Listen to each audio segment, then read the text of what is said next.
أكبر الله أكبر أشهد أن لا إله إلا الله. میں روز وضو تو کرتا ہوں، لیکن کیا میرا وضو واقعی نبی کے طریقے کے مطابق ہے؟ شاید یہ سوال صرف ان کے دل میں نہیں، ہم سب کے دل میں ہے۔ ہم سب روز وضو کرتے ہیں، لیکن کیا ہم واقعی نبی محمد صلی اللہ علیہ وسلم کے سکھائے ہوئے طریقے کے مطابق وضو کرتے ہیں، یا صرف جلدی میں ایک روٹین پورا کر دیتے ہیں؟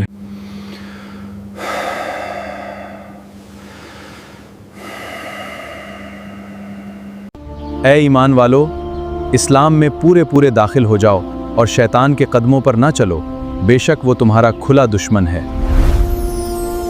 رسول اللہ صلی اللہ علیہ وسلم نے فرمایا، جب مسلمان وضو کرتا ہے تو اس کا وضو صرف بدن کو پاک نہیں کرتا، اللہ اس کے گناہوں کو بھی مٹا دیتا ہے۔ آپ صلی اللہ علیہ وسلم نے فرمایا، جب بندہ اپنا چہرہ دھوتا ہے تو آنکھوں سے کیے ہوئے گناہ پانی کے ساتھ گر جاتا ہے، جب ہاتھ دھوتا ہے تو ہاتھوں کے گناہ پانی کے ساتھ بہہ جاتے ہیں، اور جب پیر دھوتا ہے تو پیروں کی گناہ بھی دھل جاتے ہیں، یہاں تک کہ وہ گناہوں سے پاک ہو جاتا ہے۔ یہ حدیث صحیح مسلم 244۔ سوچئے، جس عمل کے ساتھ اللہ اتنی بڑی مغفرت عطا فرماتا ہو، کیا ہمیں اسے نبی صلی اللہ علیہ وسلم کے طریقے کے مطابق نہیں سیکھنا چاہیے؟ آج ہم اسٹیپ بائی اسٹیپ وہی وضو سیکھیں گے جو نبی صلی اللہ علیہ وسلم کی سنت ہے، لیکن ایک بات شاید آپ کو حیران کرے، نبی صلی اللہ علیہ وسلم نے وضو کی شروعات پانی سے نہیں کی، اللہ کے نام سے کی۔ رسول اللہ صلی اللہ علیہ وسلم نے فرمایا، جس شخص نے وضو کے شروع میں اللہ کا نام نہ لیا، اس کا وضو کامل نہیں۔ بسم اللہ،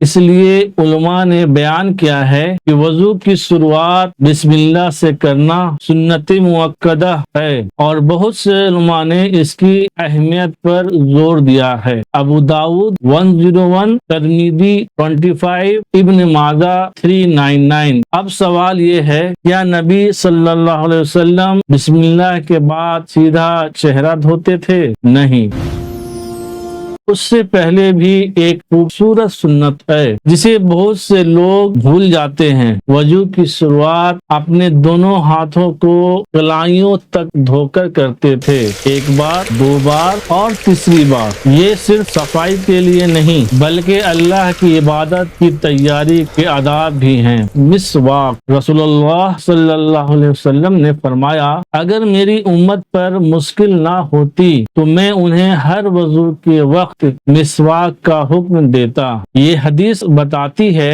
کہ مسواک صرف منہ کی صفائی نہیں بلکہ اللہ کے رسول صلی اللہ علیہ وسلم کی بہت پسندیدہ سنت ہے۔ اگر مسواک موجود ہو تو وضو سے پہلے ضرور استعمال کیجیے۔ آپ صلی اللہ علیہ وسلم نے پانی کو منہ کے اندر اچھی طرح گھمایا اور پھر باہر نکال دیتے۔ یہ صرف منہ کی صفائی نہیں بلکہ نبی صلی اللہ علیہ وسلم کی سنت ہے، اور جب روزانہ اس سنت پر عمل ہوتا ہے تو ہمارا وضو اور بھی مکمل اور سنت پر عمل کرنے والا ہو جاتا ہے۔ صحیح البخاری، صحیح مسلم 235 میں ہر اسٹیپ کا سند پیش کرنے کی کوشش کر رہا ہوں، اور اب ہم وضو کی سب سے اہم مرحلے پر پہنچ چکے ہیں، چہرہ دھونا۔ لیکن رسول اللہ صلی اللہ علیہ وسلم اپنا مبارک چہرہ 3 مرتبہ دھویا۔ چہرے کی حد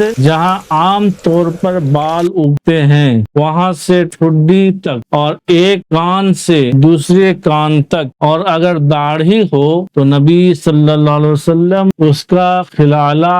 رسول اللہ صلی اللہ علیہ وسلم سب سے پہلے اپنا دایاں بازو دھوتے، اس کے بعد بایاں بازو، اور کہنیوں کو بھی پانی میں میں شامل کرتے۔ یہاں ایک بات ہمیشہ یاد رکھیے، صرف بازو گیلا کر لینا کافی نہیں، پانی کہنیوں تک اور انہیں شامل کرتے ہوئے پہنچانا ضروری ہے۔ اب وضو اپنے آخر مرحلے کی طرف بڑھ رہا ہے، لیکن یہاں پر دو ایسی سنتیں باقی ہیں جنہیں لوگ اکثر جلدی میں ادا کر دیتے ہیں، جبکہ نبی صلی اللہ علیہ وسلم انہیں پورے اطمینان کے ساتھ ادا فرماتے تھے۔ رسول اللہ صلی اللہ علیہ وسلم گیلے ہاتھوں سے اپنے پورے سر کا مسح کرتے تھے۔ آپ صلی اللہ علیہ وسلم ماتھے سے شروع کرتے، سر کے پیچھے حصے تک ہاتھ لے جاتے، پھر واپس وہیں پر لاتے جہاں سے شروع کیا تھا۔ اپنے کانوں کا بھی مسح کرتے تھے۔ حضرت عبداللہ بن عباس رضی اللہ عنہ روایت کرتے ہیں کہ نبی صلی اللہ علیہ وسلم نے سر کا مسح کیا اور اپنے کانوں کا بھی مسح فرمایا۔ یہی نبی صلی اللہ علیہ وسلم کا مسنون طریقہ ہے۔ جامع الترمذی 36، سنن ابو داؤد 137 میں موجود ہے۔ اور اب وضو کی آخری اسٹیپ پیر دھونا، لیکن یہاں پر ایک غلطی ہمارے نوجوان طبقہ زیادہ کر دیتا ہے۔ عام طور پر کئی لوگ پیر گیلا تو کر لیتے لیکن پانی کو ہر حصے تک نہیں پہنچاتے۔ رسول اللہ صلی اللہ علیہ وسلم نے پہلے دایاں پیر پھر بایاں پیر دھوتے تھے اور پیر کی انگلیوں کے درمیان بھی پانی پہنچاتے تھے۔ ایک مرتبہ نبی صلی اللہ علیہ وسلم نے کچھ لوگوں کو وضو کرتے دیکھا جن کی ایڑیاں سوکھی رہ گئی تھیں، تو آپ صلی اللہ علیہ وسلم نے سخت تنبیہ فرمائی، ایڑیوں کے لیے آگ سے ہلاکت ہے۔ یہ حدیث ہمیں یاد دلاتی ہے کہ وضو میں کوئی بھی حصہ سوکھا نہیں رہنا چاہیے۔ سند صحیح البخاری 163، صحیح مسلم 241، تنبیہ والی روایت صحیح البخاری 15 اور صحیح مسلم 242 میں موجود ہے۔ اب وضو مکمل ہو چکا ہے، لیکن ایک اور سنت باقی ہے، افسوس جس کو بہت سے لوگ بھول جاتے ہیں، وضو کے بعد کی دعا۔ رسول اللہ صلی اللہ علیہ وسلم نے فرمایا، جو سب اچھی طرح وضو کرے پھر یہ دعا پڑھے تو اللہ اس کے لیے جنت کے 8 دروازے کھول دیتا ہے۔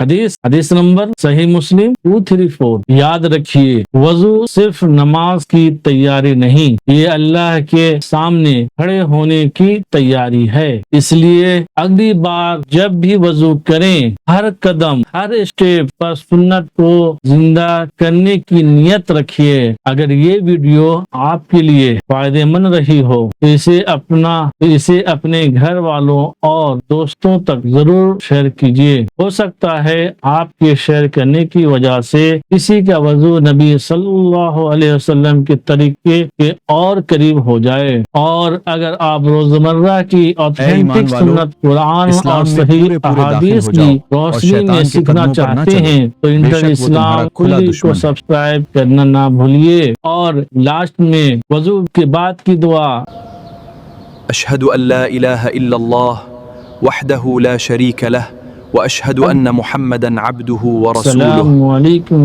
ورحمۃ اللہ وبرکاتہ۔